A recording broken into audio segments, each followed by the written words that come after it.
नमस्ते, मी वंदना. पुन्हा एकदा माझ्या चॅनलमध्ये तुमचं सगळ्यांचं स्वागत. आता मी जी पेपर कटिंग दाखवलेली तुम्हाला 9:30ची घडी, 9:30चीच घडी होती.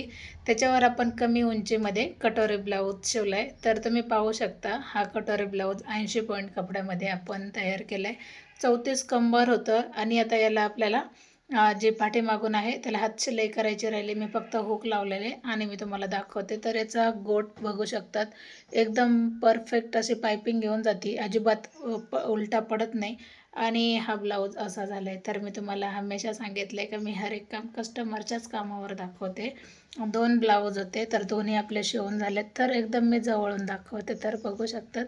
आता बऱ्याचशा गोष्टी स्टिचिंगसाठी मी परत एकदा सांगते का दाखवता येत नाही, व्हिडिओ जास्त मोठा होतो, एडिट करणं, टाईम देणं एवढा वेळ नसतो. तर त्याच्यामुळं मग मी करत नाही. पण ज्यावेळेस आपण 10,000 ज्यावेळेस सबस्क्रायबर होतील, फॉलोअर्स होतील, त्यावेळेस नक्कीच आपण हे काम पण करू. तर तुम्ही हा पण ब्लाऊज बघू शकतात. खूप सुंदर सुंदर पद्धतीने आपण कटिंग करते आणि जे मी तुम्हाला दाखवते त्याच्यावरच मी कस्टमरचे काम करते. अगोदर मी पेपर कटिंग केली ती आणि नंतर मग मी याच्यावर ठेवून कटिंग करून स्टिच केले. तर कसे वाटलेत नक्कीच कमेंट करा आणि व्हिडिओ आवडला तर लाईक, शेअर, सबस्क्राईब.